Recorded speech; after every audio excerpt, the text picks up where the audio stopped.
Applicant AW3370CA. Please introduce yourself. Good day all employers in Hong Kong. My name is Maricel Anso. 30 years old, I'm single. I have one child, 7 years old. I live in Caridad Norte, Llanera, Nueva Ecija, Philippines. My father's name is Arsenio Anso, and my mother's name is Sinaida Anso. I have 2 brothers and 2 sisters. I'm Roman Catholic and high school graduate. You mention your work as a domestic helper in Philippines. Tell me about yourself, your responsibilities in your previous job. I work as a housemaid in Baguio City, Philippines for 2 years. I serve member of the family, adult, children, baby, and elderly. Can you tell me as how you will take care of children or baby? I will do my best. I will care of your children, care of baby, giving them food, milk, and vitamins, assist in taking a bath, change their clothes and diaper, tutoring, play with them, and give full attention.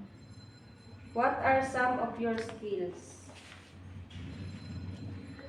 I can operate washing machine, flat iron, electric fan, television, rice cooker, washing clothes, washing dishes, cooking, and kitchen toilet ma'am.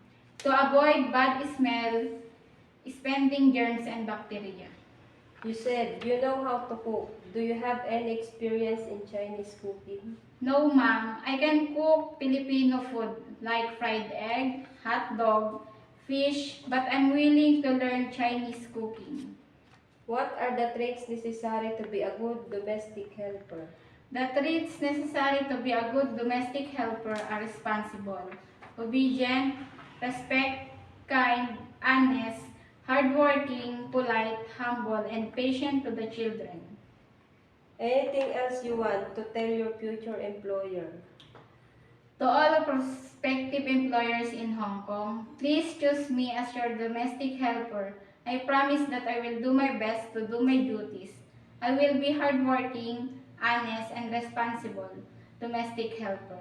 I will always respect your whole family. I will love your children as my own. Thank you and God bless.